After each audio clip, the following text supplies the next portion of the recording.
And welcome to sports on Zee viewers. मैं हूं आपके होस्ट मिनाहिल शेख और आज T20 के बहुत इंपॉर्टेंट 3 मैचेस हो रहे हैं। बहुत इंपॉर्टेंट से मुराद के पाकिस्तान के लिए तो ये आई थिंक सबसे ज़्यादा इंपॉर्टेंट दिन है। सबसे पहले हुआ सुबह नेदरलैंड्स और साउथ अफ्रीका का, और क्या अपसेट हमने देखा कि साउथ अफ्रीका हार गया और नेदरलैंड्स जीत गया। जी नाज़रीन, तो ये ब्लेसिंग थी पाकिस्तान के लिए और पाकिस्तानियों की दुआएं काम आ गईं।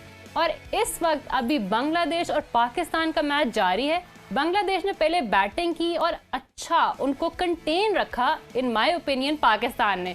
तो इन सब सिनेरियो के ऊपर बात करने के लिए हमारे साथ मौजूद है इरफान ज़हीर साहब, जो है हमारे रेजिडेंट स्पोर्ट्स एनालिस्ट। अस्सलाम वालेकुम इरफान। वालेकुम सलाम जी। आज आप कैसे हैं?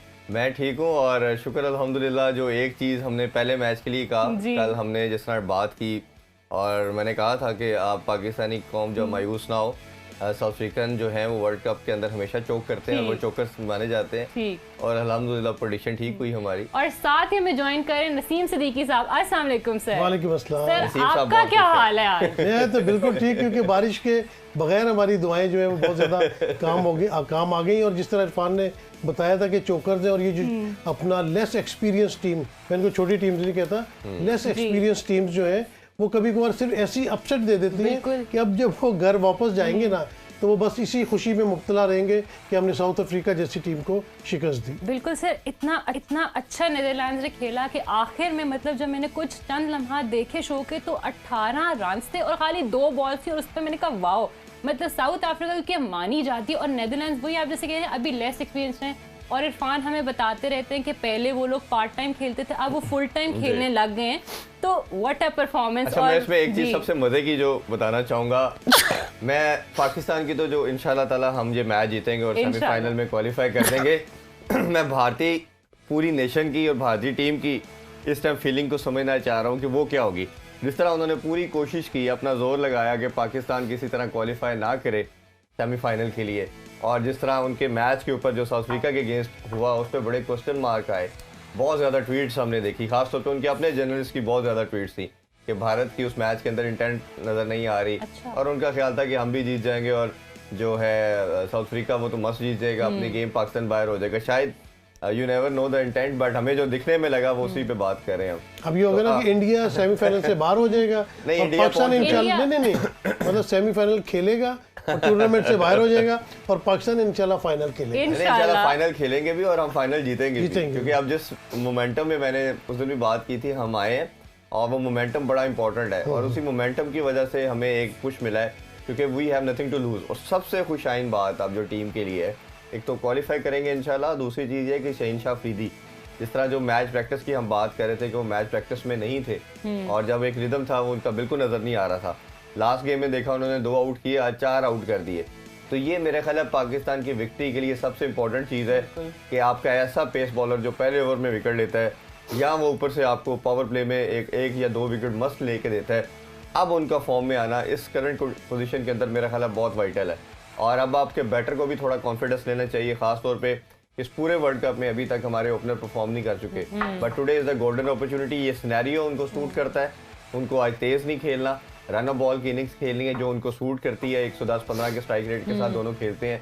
बड़े टोटल में तो ऑब्वियसली वो फंस जाते हैं, बट ये आज उनको अपनी बैटिंग प्रैक्टिस या अपनी जो सेमीफाइनल के लिए जाना है उसमें एक अच्छा रन लेने के लिए एक बड़ी अच्छी इंपॉर्टेंट चीज़ है कि पाकिस्तान ज़रा आज उस तरीके से खेले कि ताकि ये भी फॉर्म में आए, फिर आपको पूरा एक कॉम्बो नज़र आएगा टीम के अंदर, एक पूरी परफॉर्मेंस नज़र आएगी। तो मेरा ख्याल है ये बहुत इंपॉर्टेंट है। ठीक है, अच्छा आज हम अगर बात करें तो देखें बांग्लादेश की टीम भी काफ़ी कॉन्फिडेंट है, ठीक है। तो आप क्या देख रहे हैं कि ज़्यादातर तो वही वाली बात है कि हदफ तो अच्छा है, ठीक है, 128 अचीवेबल है, थोड़ा सा खेलें, लेकिन किस स्ट्रैटेजी के साथ इस वक्त, क्योंकि अभी मैच जारी है, तो आप क्या कहेंगे किस स्ट्रैटेजी के ऊपर जोर दें कि हमारे बॉलर्स ने बहुत अच्छा खेला है? देखिए, they have nothing to lose. अब उनकी तो यही ओबियसली कोशिश होगी, उनका भी उतना ही चांस है जितना हमारा सेमीफाइनल में क्वालिफाई करने का है। They are also standing on the 4 point, तो वो भी कोशिश करेंगे ओबियसली कि जीतें और वो सेमीफाइनल में क्वालिफाई कर जाए। बट ओबियसली हमारा जो टीम की भी कोशिश होगी, उनकी भी यही कोशिश होगी कि दोनों अच्छा परफॉर्म करें, मैच जीतें, और हमारे पास ज़्यादा चांसेस बहुत ज़्यादा लग रहे हैं क्योंकि हमारी टीम ओबियसली उनको कम रन पे कंटेन कर चुकी है ऑलरेडी। अब हमने करना क्या कि रन ऑफ बॉल की इनिंग्स खेलनी है और कोशिश करें कि आराम से ये मैच जीते, कोई पैनिक ना हो। जिस तरह पाकिस्तान हमेशा चेस करते हुए थोड़ा सा एक दफ़ा दरमियान में जोड़ ज़रूर होती है, तो हमारी टीम ने यही करना है कि अच्छी परफॉर्मेंस को, मोमेंटम को कंटिन्यू करें और आराम से ये मैच जीतें। कोई किसी तरह का रश नहीं करना चाहिए। ठीक है जी नाज़रीन, तो हम मज़ीद बात करेंगे इस सारे सिनेरियो पे आज पाकिस्तान और बांग्लादेश के मैच में क्या होगा, लेकिन अभी टाइम हुआ एक ब्रेक का। थैंक यू, वापस आए जी व्यूअर्स, वेलकम बैक। और हम बात कर रहे थे पाकिस्तान और बांग्लादेश के मैच की। तो पाकिस्तान बॉलर्स ने जो इनिंग्स खेली हैं, क्या खूबसूरत इनिंग्स खेली हैं। शाहीन शाह अफरीदी की बात की जाए तो उन्होंने 4 विकेट्स ली, और जब तक कल हम थोड़े से अप्रीहेंसिव थे क्योंकि वो थोड़े से इंजर्ड थे। तो इसके बारे में नसीम साहब आप बताएं कि आप आज पाकिस्तान का बॉलिंग अटैक जो हुआ उसको कैसे देखते हैं। बॉलिंग अटैक को तो छोड़े जो सुबह उठते साथ जो अच्छी खबर मिली वो ये मिली कि हॉलैंड ने साउथ अफ्रीका को हरा दिया। जिस तरह इरफान ने बताया था कि वो चोकर्स है, साउथ अफ्रीका हमेशा कोई इस तरह का एलिमिनेशन मैच हो, जब बड़ा मैच हो ना उसमें वो कंफ्यूज हो जाता है। और आप देखें कि जो बात मैं पहले भी करता रहा हूँ, आपने हॉलैंड की बैटिंग देखी, उनमें तमाम जो उनके ओपनर्स थे, मिडिल ऑर्डर थे, उन्होंने अपना शेयर डाला। 37, 35, 40 स्कोर, ये बिल्डअप होता है इसी तरह, और इसी वजह से वो एक बड़ा टोटल देने में कामयाब हुए। फिर उन्होंने बेहतरीन बॉलिंग की, 8 विकेटें जो है वो गिरा दी साउथ अफ्रीका की, और हमारे लिए खुशी की खबर लेके आए। अब आते हैं हम पाकिस्तान के मैच की तरफ। पाकिस्तान के मैच में आप देखें कि ग्रेजुअली जो है ना परफॉर्मेंस बहुत बेहतर होती जा रही। जैसे पिछले मैच में आपने देखा जो साउथ अफ्रीका को पाकिस्तान ने हराया, उसमें एंड में लग रहा था कि वो जो 30 बॉलों के ऊपर उन्होंने 73 रन का टारगेट दिया था, लग रहा था कि ये साउथ अफ्रीका चेस कर लेगा बड़े आराम से। लेकिन पाकिस्तानी बॉलर्स ने उनको तकरीबन जब 41 के करीब स्कोर आया तो वहाँ पे आके ऐसा कंटेन किया कि उनको हिलने नहीं दिया वहाँ से। तो यही आज के मैच में भी आपने देखा कि शुरू में बांग्लादेश अच्छा खेल रहा था, मतलब तकरीबन 10 ओवरों में उन्होंने 74 के करीब स्कोर बना लिया था और उनकी 1 विकेट गिरी थी। लेकिन उसके बाद पाकिस्तानी बॉलर्स ने बड़ी बेहतरीन बॉलिंग की। शादाब ने आपने देखा कि 1 ओवर के अंदर 2 विकेट्स ली, फिर इफ्तिखार ने 1 विकेट ली और अपनी कंसिस्टेंसी को कायम रखा। और जो पहला आपका टारगेट था, जिसका मैंने पहले भी जिक्र किया था कि अगर आपकी पहले बॉलिंग आती है तो आप कोशिश करें कि आप उनको कंटेन करें कम से कम रन के ऊपर। और पाकिस्तान ने आज बेहतरीन अपना परफॉर्मेंस देते हुए, बॉलर्स ने अपनी जिम्मेदारी निभाते हुए बांग्लादेश को एक कम टोटल के ऊपर 20 ओवर्स के अंदर कंटेन रखा। अब हमारी जब बैटिंग की बारी आती है, फिर वही बात, बाबर फिर स्ट्रगल कर रहे हैं ओपनिंग पे। उन्होंने शुरू में पहले ओवर में आप देखें कि उनका कैच निकला जो कि ड्रॉप हो गया, बड़ा इजी कैच था, लेकिन उनके लिए गुड लक। तो ये इनको ओपनर्स को हमारे जो है ना, ये थोड़ा अपने आप को रिवाइव करना पड़ेगा। जब तक एक अच्छा टोटल स्टार्ट ओपनर्स नहीं देंगे, मिडिल ऑर्डर्स के लिए या 1 डाउन के लिए बहुत मुश्किल हो जाता है। तो हम उम्मीद ये रखते हैं कि आज कंसिस्टेंसी के साथ ये खेलेंगे। अभी ये ना सोचें कि हम मैच जीत गए, मैच तो आखिरी बॉल तक चलता है। तरीके से इसको सिंगल, डबल, बाउंड्रीज लेके चलें और कोशिश करें कि 17-18 ओवर तक इस मैच को ख़त्म करें, ताकि आपकी परफॉर्मेंस आए ना। आखिरी ओवर तक मैच को लेके जाने की ज़रूरत नहीं। लेकिन बहरहाल ये अच्छी खुशी की खबर है कि पाकिस्तान सेमीफाइनल्स में पहुंच रहा है और परफॉर्मेंस भी बेहतर दे रहा है। यानी कि जो कमी बेशी आ रही थी बॉलिंग में, शाहीन अफरीदी, नसीम शाह, वसीम जूनियर, सब लोग, हारिस रऊफ बेहतरीन परफॉर्मेंस दे रहे हैं। तो इंशाल्लाह नज़र आ रहा है कि सेमीफाइनल में बस करीब ही है रास्ता, बिल्कुल पहुंचने वाले हैं और सेमीफाइनल में भी बहुत अच्छी परफॉर्मेंस देंगे। ठीक है, इरफान नसीम साहब ने वही बात की कि फिर से ओपनर जो हैं थोड़ा सा स्ट्रगल कर रहे हैं। हमने कोई आज के जो स्क्वाड है उसके अंदर कोई हमने चेंजिंग नहीं देखी। तो क्या आप मुतमईन हैं या कहीं ना कहीं आप अभी भी आज आपकी आस थी कि शायद बाबर 1 डाउन पे चले जाएं? उसके बारे में आप क्या कहना है?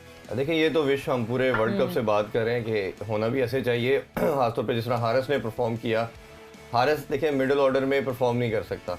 अगर लेट्स सपोज उसकी इनिंग्स आती है तो आप खुद देखेंगे कि उसकी शॉट्स ब्लॉक हो गई है, क्योंकि वो न्यू ओपनर बेसिकली खेलता है। तो ओपनर का काम होता है दायरे का यूज़ करना, तो दायरे का बड़ा खूबसूरत यूज़ करता है।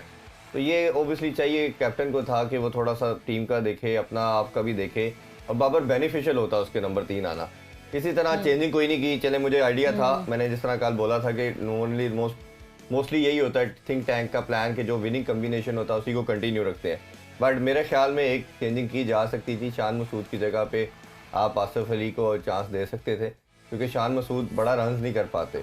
और अभी भी जब आपका देखेंगे कि अगर आपको सेमीफाइनल फाइनल में जरूरत होगी तो बड़ी टीमें अब सारी, अब कोई आपकी बी टीयर की टीम नहीं है। तो उसमें आपको जब बड़ा रन करना होगा तो Shan Masood and over death over के अंदर पावर हिटिंग नहीं कर पाते। तो खैर वो अब टीम मैनेजमेंट का प्लान है, अच्छा साइन ये है कि चले हम जीत रहे हैं, सेमीफाइनल में भी चले गए हैं। अब इस इंटेंट को थोड़ा सा मोमेंटम को कंटिन्यू रखना है और एक दो चेंजिंग करनी है। बॉलिंग के अंदर सिर्फ एक ही वीक एरिया नजर आ रहा था, वो शहीन शाह अफरीदी थे, लेकिन आज वो सबसे जी जो वो क्योंकि मुकम्मल फिट नहीं थे, इंजरी के बाद आए थे। तो मैच प्रैक्टिस ना बहुत इंपॉर्टेंट होती है। कई दफ़ा होता ही है कि प्लेयर जब रीहैब करके आता है तो आपको नेट में तो नजर आ रहा होता है बॉलिंग कर रहा, बट जो एक मैच प्रैक्टिस होती है that is entirely different thing. उसमें आपका मैच के अंदर भागना, बॉल करना, आप जितनी मर्जी कोशिश कर रहे हैं, जो वो आपको दोबारा फिटनेस प्रोवाइड करता है वो कभी भी आपकी नेट प्रैक्टिस नहीं करती और आपका एक मोमेंटम वो आपको देता है। तो जैसे हमने देखा कि हर मैच में थोड़ा सा इम्प्रूव नजर आते रहे। लास्ट मैच में हमें काफ़ी 70-80% डिफरेंस नजर आया, आज 100% वो जो प्रीवियस हम जानते हैं शहीन शाह अफरीदी को वो नजर आए। तो ये पाकिस्तान के लिए जो बस एक चीज़ थी, बॉलिंग तो मेरा ख्याल है अब आपकी पूरी कम्पैक्ट हो चुकी है।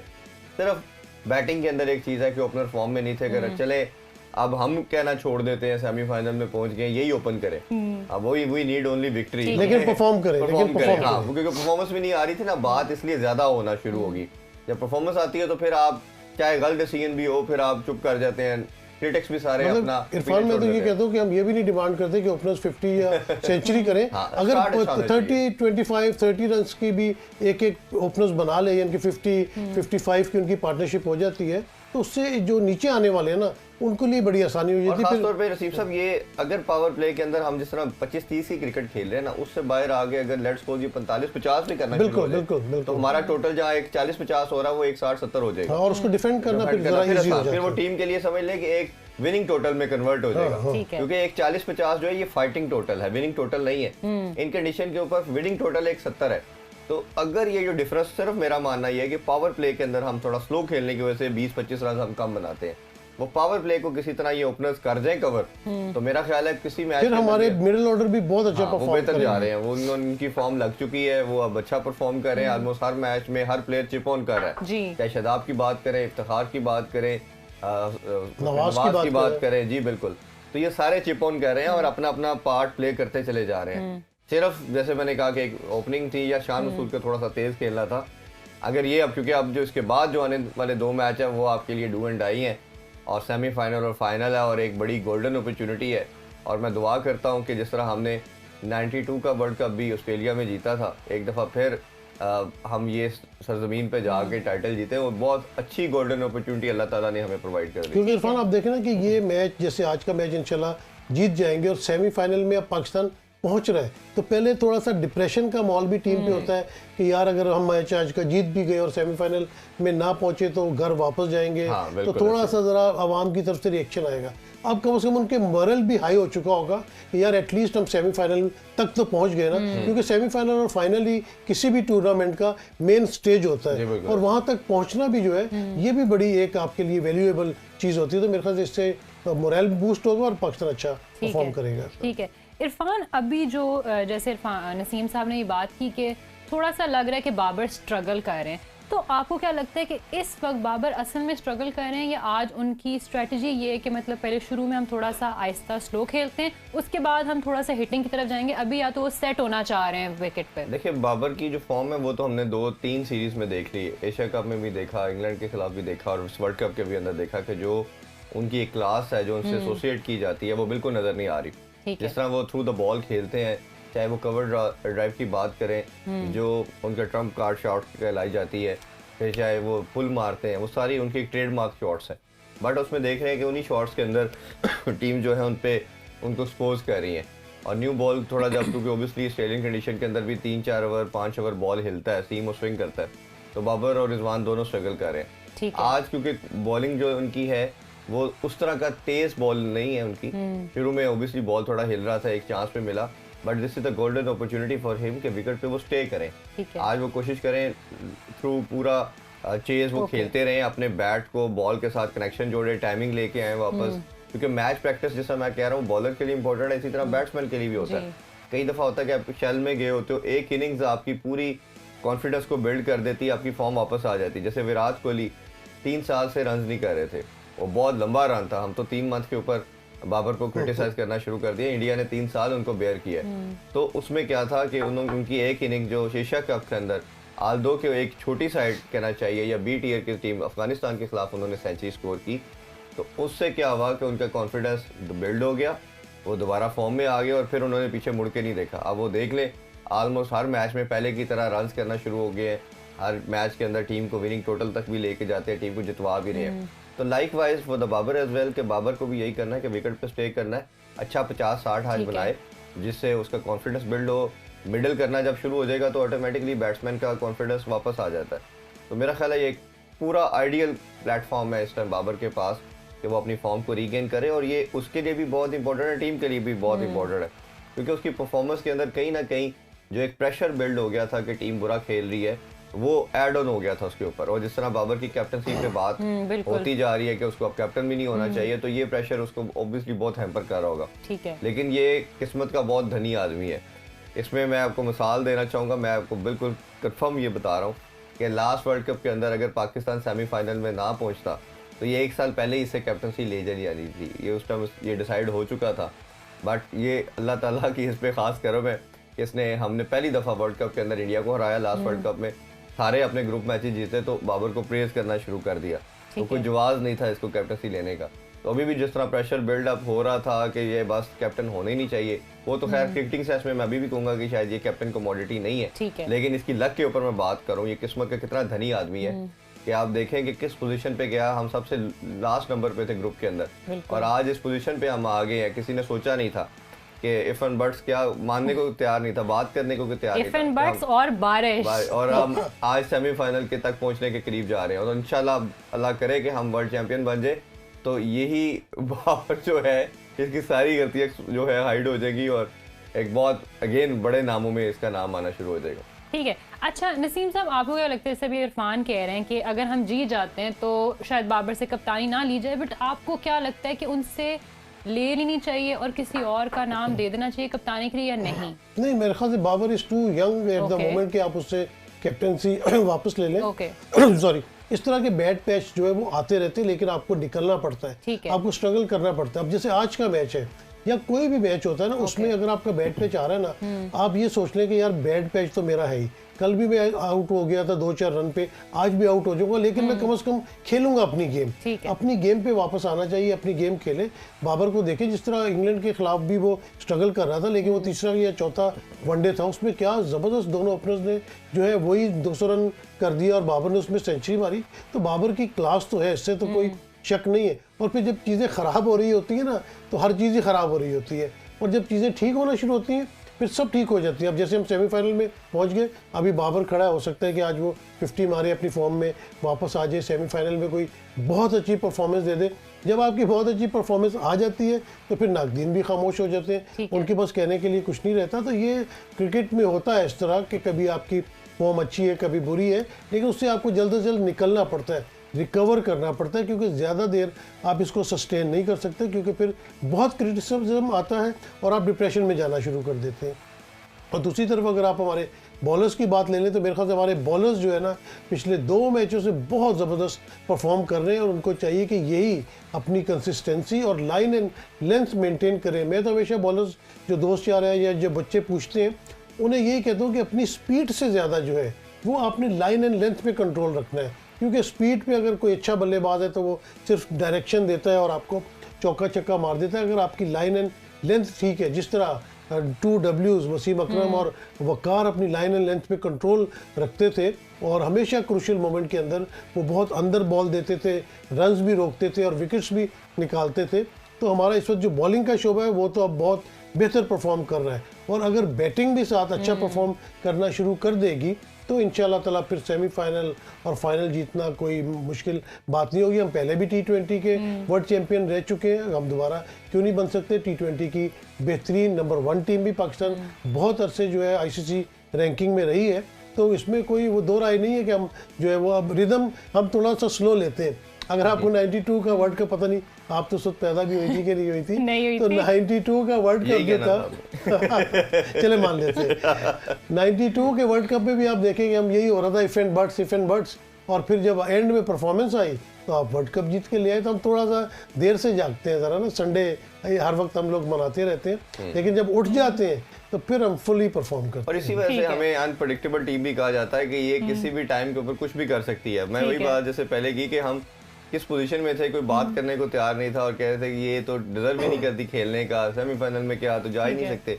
और उस पोजीशन से हमने इस पोजीशन पे आ जाना कि हम सेमीफाइनल खेलने जाएंगे इंशाल्लाह। और मैं तो बहुत स्ट्रांगली बिलीव करता हूँ कि इस पोजीशन से जहाँ से हम आए हैं ऐसी टीमों को रोकना बहुत मुश्किल होता है। और आई स्टिल बिलीव, मेरी बहुत विश भी है और मुझे लग भी रहा है इंशाल्लाह कि पाकिस्तान ये वर्ल्ड कप भी जीतेगा। अच्छा, जो हम जैसे तजिया निगार होते हैं ना, वो भी खूब कोसने दे रहे होते हैं टीम को, और फिर जब अच्छी परफॉर्मेंस आती है तो हम तो पहले ही कह रहे थे जी बाबर तो बहुत अच्छा मैं तो नसीम साहब और इरफान साहब, इधर मैं आप लोगों को थोड़ा सा टोकूंगी, हम मजीद इसके ऊपर जरूर आएंगे पाकिस्तान की परफॉर्मेंस के ऊपर, और क्या हमारी कौम ने दुआओं से उनको इस पॉइंट पे पहुंचा दिया या क्या उनकी परफॉर्मेंस ने किया। लेकिन अभी टाइम हुआ एक छोटी सी ब्रेक का, कहीं जाइएगा मत।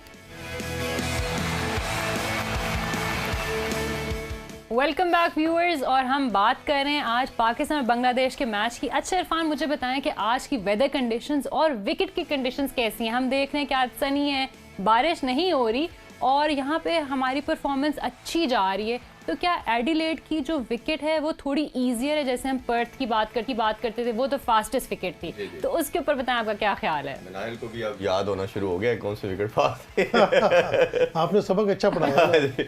बिल्कुल ऐसा ही है। इसकी और सिडनी की ये दो पिचेस हैं जो कंपैरेटिवली मेलबर्न और अगर हम पर्थ की बात करें तो उनकी निस्बत इसमें बाउंस कंपैरेटिवली थोड़ा सा कम है। ठीक है। आल्दो जनरली आप बात करेंगे तो ऑस्ट्रेलिया की तमाम पिचेस के अंदर बाउंस तो आपको मिलेगा। ये तो एक उनकी कंफर्म उनकी सॉइल का या उनकी क्ले का पार्ट है कि उसमें बाउंस हार्ड सरफेस है, इसकी वजह से बाउंस तो आपको ज़्यादा मिलता है।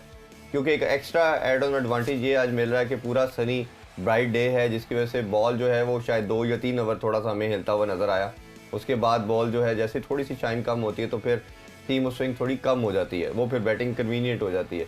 ऐसे कंडीशन के अंदर ये होता है कि स्पिनर को भी थोड़ी सी मदद मिलती है। नॉर्मली जनरली आप देखेंगे तो स्पिनर को ऑस्ट्रेलिया की कंडीशन के अंदर खातर कोई बेनिफिशियल नहीं रहती, बट सिडनी के अंदर भी थोड़ा सा हमने देखा बॉल ग्रिप और स्पिन करता है, और एडिलेड ओवल के अंदर भी हम देख रहे हैं कि थोड़ा सा ग्रिप कर रहा है बॉल। जिस तरह शादाब ने बॉल की तो शादाब का एक्स्ट्रा एडवांटेज ये है कि उसके पास तमाम वैरायटी हैं, तमाम वो स्किल रखता है एक स्पिनर का जो एक प्रॉपर एक वेपन के तौर पे, जैसे गुगली की बात मैं करता हूँ, स्ट्रेट फ्लिपर मारते हैं वो, उसके अलावा लेग ब्रेक अच्छी करते हैं, तो उनके पास तमाम वैरायटी है। तो मेरा ख्याल है जिस बॉलर के पास वैरायटी होती है उसको थोड़ी सी भी अगर कंड्यूसिव किस्म के एनवायरनमेंट मिल जाए तो वो उसको फिर यूटिलाइज कर पाता है। तो बांग्लादेश के पास भी अच्छे स्पिनर हैं, वो आल दो के भी विकेट नहीं ले पा रहे, लेकिन उन्होंने सम हाउ अभी तक थोड़ा कंटेन हमें जरूर रखा हुआ है। बिल्कुल। कि हमें रन रेट जो है वो 7+ का चल रहा है। तो मेरा ख्याल है ओपनर दोनों का यही स्टेट ऑफ माइंड अभी चल रहा है कि दोनों की फॉर्म नहीं लगी हुई, वो चाह रहे हैं कि विकेट पे थोड़ा टाइम गुजारें, अपनी फॉर्म को वापस लें जिस तरह मैंने शुरू में कहा, और फिर ग्रेजुअली जब 6-7 ओवर रह जाएंगे तो फिर मेरा ख्याल है ये हिटिंग की तरफ जाएंगे। और मेरा मानना यह है कि दोनों को मेरा ख्याल है हिटिंग नहीं करनी चाहिए, एक एंड से हिटिंग करें, दूसरी तरफ से ज़रा एंकर करें। कोई पैनिक होने की, कोई रश करने की ज़रूरत नहीं है आपको कि दोनों एंड से ही आप एकदम हिटिंग स्टार्ट कर दें, क्योंकि आपकी अभी 10 विकेटें इन हैंड है। तो आपको बड़ा सेंसिबल और मैच्योर क्रिकेट खेलने की ज़रूरत है। रन बॉल है, एक आधी और बाउंड्री मिल जाती है दरमियान में, तो आपका इजीली जो रन बॉल के ऊपर आप 6 या उससे कम बिलो पे जब एवरेज आ जाएगी तो फिर बहुत इजी टास्क हो जाएगा। ठीक है। तो सिर्फ आपको एक सेंसिबल मैच्योर इनिंग चाहिए, और मेरा नहीं ख्याल कि इधर किसी तरह की पाकिस्तान को पैनिक करने की ज़रूरत है या कोई ट्रबल में टोटल को करने के लिहाज से आने की जरूरत है। ठीक है, लेकिन नसीम साहब अब आपको नहीं लगता कि पाकिस्तानी जो इस वक्त ओपनर्स हैं उनको थोड़ा सा हार्ड हिटिंग की तरफ जाना चाहिए, क्योंकि आधे ओवर्स गुजर चुके हैं, 10 ओवर्स कंप्लीट हो चुके हैं और अभी भी हमें 71 रन दरकार हैं और 57 बॉल्स हैं, और यहाँ पे ही हमारी पहली विकेट गिर भी चुकी है, बाबर आउट हो चुके हैं। 25 स्कोर उन्होंने किया 33 बॉलों पे। तो अब आपको क्या लगता है कि इनकी परफॉर्मेंस को आप कैसे रेट करेंगे? क्योंकि इनको ज्यादा मेरे ख्याल से तो बेहतर खेलना चाहिए था, थोड़ा सा स्ट्रगल वो करते रहे। वही वाली आपकी बात, वही बात, वो स्ट्रगल तो कर रहे हैं। देखो ना 33 बॉलों पे 25 रन, और वो भी एक आसान मैच में, और लेस एक्सपीरियंस आज भी बाबर आजम की कोई स्ट्रेटजी नजर नहीं आ रही है। उनकी परफॉर्मेंस भी कोई बहुत अच्छे रन नहीं है, लेकिन कोई नहीं, अभी ठीक है जिस तरह वो खेल के गए हैं। 1-2 मैचों में अल्लाह करे सेमीफाइनल में उनकी कोई ऐसी परफॉर्मेंस आ जाए कि पाकिस्तान सेमीफाइनल उनकी वजह से जीत जाए, तो ये सारा जो है ना धुल जाएंगी चीज़ें।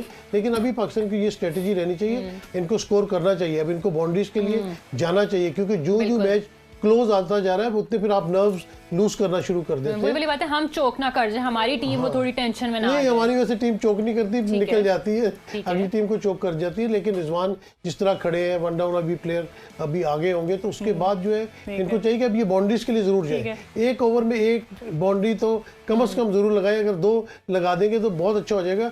बॉल ज्यादा रह जाए, रन कम होना शुरू हो जाए, तो उससे जो है ना आपके ऊपर प्रेशर बिल्डअप नहीं होगा। क्योंकि प्रेशर में जब पाकिस्तानी टीम भी आती है और हार्ड हिटिंग शुरू करती है, तो फिर आपने देखा कि स्टंप होना शुरू हो जाते हैं, ये बाउंड्री पे कैच पकड़ा जाता है। तो इसको साथ साथ अगर ले चलेंगे तो बेहतर होगा। टीम पे प्रेशर का तो पता नहीं, लेकिन कॉम को जरूर वो अंडर प्रेशर हार्ट अटैक्स देना शुरू कर देती है। ना वो छोटा सा टोटल को भी उन्होंने इस तरह चेज कर रहे हैं कि जो लास्ट तक स्ट्रेच कर रहे हैं, जो करना नहीं चाहिए था। वही नसीम साहब ने भी बात की कि 17-18 ओवर में कंप्लीट करें वो मैच। तो वो, लेकिन ये हमारी कौम की भी आदत हो चुकी है इस तरह के वेरिएशन लाने की, उनकी आदत हो चुकी है कि हर मैच को मुश्किल बना के जीतने की।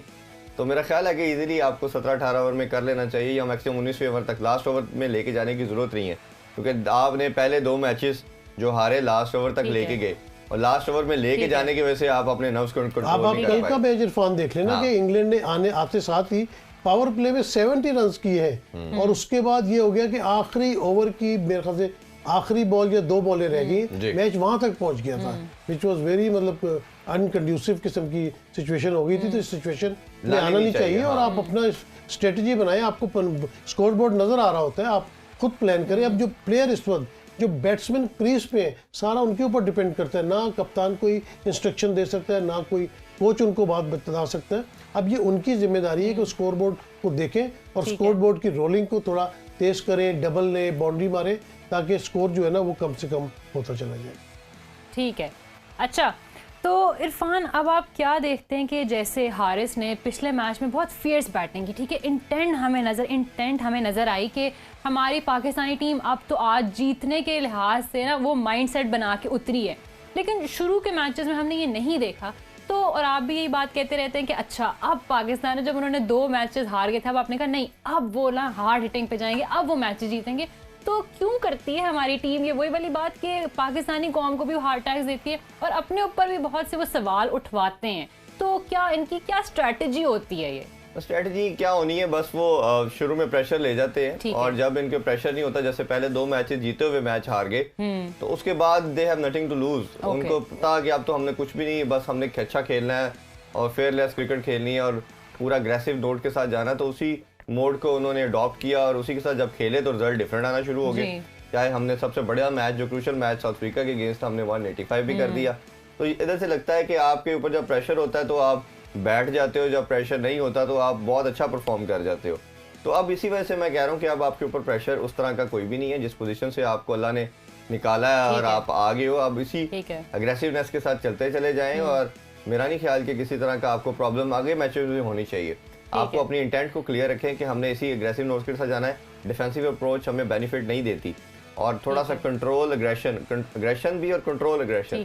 कंट्रोल अग्रेशन मैं हमेशा बताता हूँ कि उसमें ये होता है कि अगर थोड़ा सा आपको ऑर्गेनाइज करना पड़ता है, एक एंड से आप अटैक की तरफ जाते हैं, दूसरी तरफ से थोड़ा सा रोकना पड़ता है, इनिंग्स को बिल्ड करना पड़ता है। जैसे थोड़ी पार्टनरशिप चल जाए फिर आप थोड़ा फिर दोबारा अग्रेसिव नोट पे चले जाएं।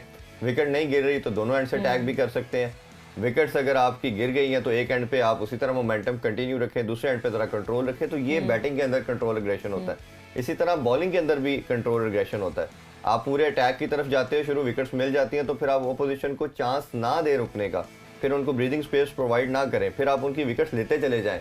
आप ये नहीं देखना कि हमने रन्स कंटेन करने हैं, क्योंकि रन्स जब कंटेन करने की आप कोशिश में जाते हो तो आप विकेट स्प्रेड करते हो, अपने फील्डर को स्प्रेड करते हो। उससे क्या होता है कि बैट्समैन को ज़रा अपॉर्चुनिटी मिलती है रिलैक्स करने की, वो पार्टनरशिप बिल्ड कर लेता है, फिर वो आप पे दोबारा काउंटर अटैक करता है। तो इसके अंदर भी ये होता है कि आपने पावर प्ले में भी अटैक किया, फिर एक एंड पे स्पिनर लगाया, दूसरे एंड से यहाँ पे ही पता चला है आमिर खान के रिजवान भी कैच आउट हो गए। और दूसरा मैं आपसे जो सवाल अब पूछना चाह रही थी ये तो दोबारा उसी तरफ लेके वो अपना इतनी जिस तरह इरफान ने बताया ना, वो मुनीर नियाजी ने पाकिस्तान क्रिकेट टीम के बारे में ही कहा ना कि हमेशा देर कर देता हूँ। तो इनको इन्होंने इतना स्लो खेल के अब ये था कि अब टाइम था कि ये जरा इजीली फिनिश की तरफ जाते तो उन्होंने अपनी विकेट थ्रो कर दी। रिजवान 32 पे 32 स्कोर करके 32 बॉलों पे ही, और वही अच्छा बाबर रिजवान का हम फिर वही एक ट्रेंड देख रहे हैं कि ये लोग उनकी कोई स्ट्रैटेजी ऐसी खास नजर नहीं आ रही, जबकि वो ओपनर्स हैं। तो इस पे आप क्या कहेंगे? मैं इसमें यही बताना चाह रहा था कि अगर लेट्स सपोज आपका हारिस जैसा ओपनर होता, उसने आपके 6 ओवर्स के अंदर आपको 50 या 60 कर देता, तो आप देखते हैं कि आने वाले बैट्समैनों के लिए ये जो 127 का जो टोटल है ये 4 की एवरेज के साथ होता। ठीक है, उन पे 1% भी किसी तरह का प्रेशर नहीं होना था। अब ओपनर्स ने क्या किया कि वो 100 बिलो 100 के स्ट्राइक रेट के साथ खेले, रिजवान 100 के स्ट्राइक रेट के साथ खेले, बाबर कोई 80-85 के स्ट्राइक रेट के साथ खेले, तो अभी भी समहाउ प्रेशर आपने अपने मिडिल ऑर्डर पे डाल दिया दोनों ने। तो आपकी जो ओपनिंग पार्टनरशिप थी उसका कोई बेनिफिट जो लेना चाहिए था वो फिर नहीं दिया आपने। तो यही बात हम कंटिन्यूसली कर रहे हैं कि जब आप जीतते भी हो तो आपकी गलतियां कोताहियां जो लूप होल है वो हाइड हो जाते हैं। असल बड़ा कैप्टन या बड़ी टीम वही होती है कि उससे निकलते हर चीज से वो सीखते हैं।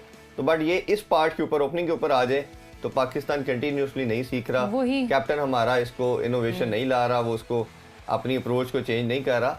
जिस तरह अभी इतना छोटा टोटल, ये लाइक वाइज सेम वही चीज होगी जैसे जिम्बाब्वे का था कि आपने कम टोटल को भी मुश्किल बना दिया। तो आज भी आपका बड़ा इजीली 17-18 ओवर में, जैसे नसीम साहब ने शुरू में कहा, करना चाहिए।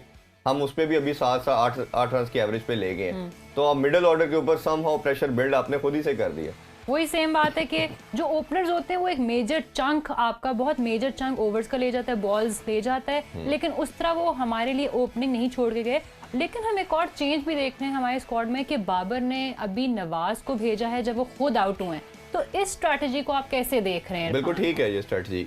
उसमें नवाज अच्छा परफॉर्म करता, स्पिनर को भी अच्छा खेलता, पेस अटैक को भी अच्छा करता और तेज रन करता है। अब उन्होंने खुद अपनी गलती को रियलाइज किया कि हमने प्रेशर बिल्ड कर दिया। नवाज आके थोड़ा तेज खेलता, नवाज रीजनेबल हिटिंग भी करता है, रन भी, मनूवर भी करता बॉल, तो उस लिहाज से। जी नसीम साहब, आप क्या इससे मुतमिन हैं? आपको लगता है किसी और को आना चाहिए था इस पॉइंट? अच्छा ये देखें ना, ये बात हम पहले भी कर चुके हैं कि ये नवाज को उन्होंने क्यों भेजा है, इन्होंने एक्सपेरिमेंट किया है, ठीक है ना।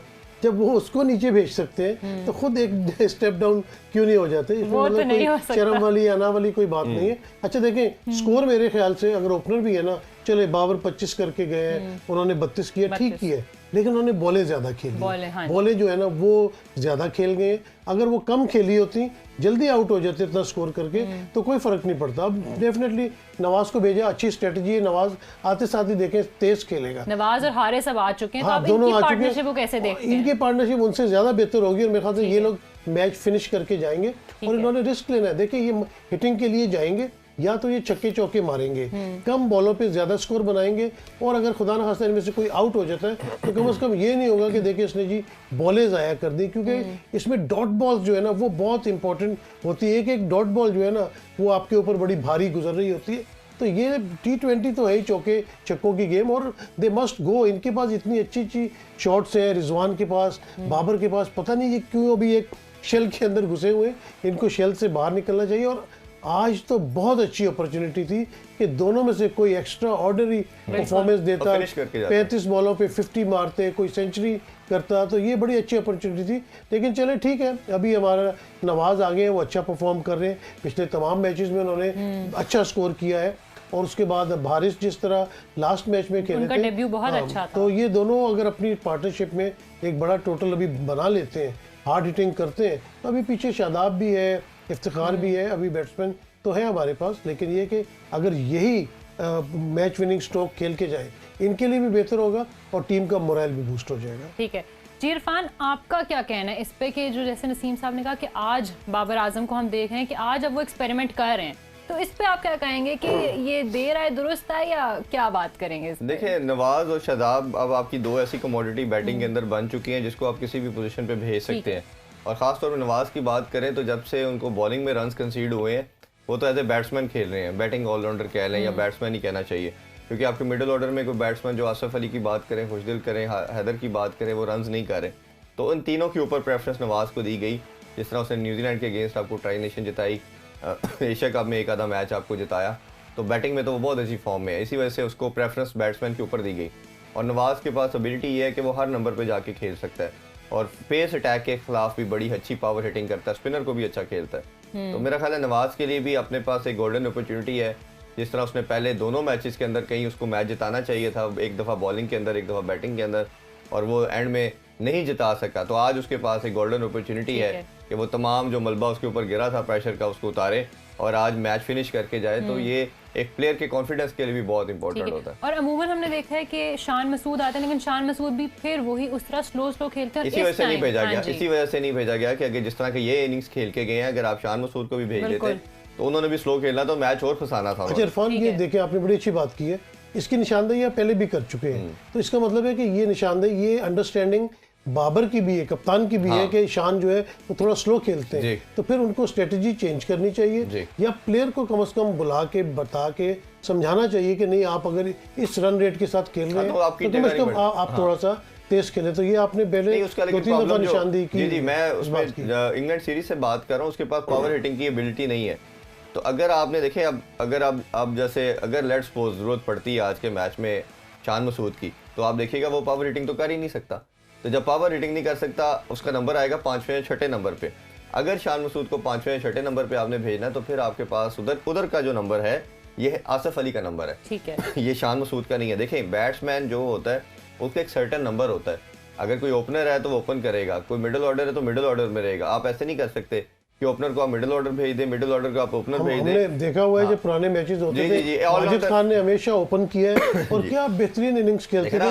और जावेद मियांदाद सारी उम्र जो है वो चौथे नंबर के, मैं यही बात कर रहा हूँ कि इंतजाम सारी जिंदगी मिडिल ऑर्डर खेला, जावेद मियांदाद मिडिल ऑर्डर खेले, कभी ओपन नहीं किया इन लोगों ने। इसी तरह सईद अनवर, अगर आपको सबसे यामर सोहेल का नाम आपको बेस्ट ओपनर पाकिस्तान के याद आते हैं, तो ये सारी जिंदगी ओपन की, ये मिडिल ऑर्डर में तो नहीं खेले। हम क्या कर रहे हैं कि हमारे ओपनर जो नीचे आना चाहिए, बेसिकली बाबर 3 पे खेल सकता था, Shan Masood as a opener चले, वो दायरे का यूज भी कर सकता है। हमने उसको सारी जिंदगी देखा कि वो ओपनर खेलता, तो हम जिसकी जो लॉट है वो नहीं दे रहे, उसको रोटेट कर रहे हैं। अच्छा, आपका ओपनर चले, आपने ही ओपन आना है, तो आपका जो नंबर है ना, आप पिक उसके लिहाज से बैट्समैन को करें। तो मैंने कल भी शायद कहा था, आज भी मैंने यही की बात कर रहा हूँ कि अगर आपने 6ठे नंबर के लिए बैट्समैन चूज करना, तो 6ठे नंबर का बैट्समैन आपके पास आसिफ है। इरफान, वन डाउन के लिए कोई ऐसा बैट्समैन नहीं होना चाहिए जो हार्ड हिटिंग करता हो? देखिए, अभी तो आपके पास कोई भी नहीं है, तो फिर आपके पास ऑप्शन कैप्टन की बचती है कि बाबर इनिंग्स बिल्ड भी कर सकता है, लेके भी चल सकता है और एंड में आके हिटिंग भी कर सकता है, इसके पास एबिलिटी है। तो ये बाबर को आइडियली सूट करता है, जैसे विराट कोहली का ये नंबर है, उसी तरह वो चलते हैं। ठीक है इरफान और आपका नसीम साहब, बहुत शुक्रिया आप दोनों का आज तज्जिया किया। तो इस वक्त नाजरीन ये कंडीशन है कि 57 रन चाहिए पाकिस्तानी टीम को और 47 बॉल्स हैं। उम्मीद करते हैं कि ये ऐसा टारगेट नहीं है जो कि पाकिस्तान टीम अचीव नहीं कर सकती, बल्कि हम तो माने जाते हैं कि हम आखिर में आके हार्ड हिटिंग करते हैं और फिर मैच अपने नाम लिख लेते हैं। जी व्यूअर्स, तो ये था इस वक्त का स्पोर्ट्स ऑन। एक मरतबा फिर मिलेंगे आपसे एक नई एपिसोड के साथ, तब तक अपना ख्याल रखिएगा। अल्लाह हाफ़िज़।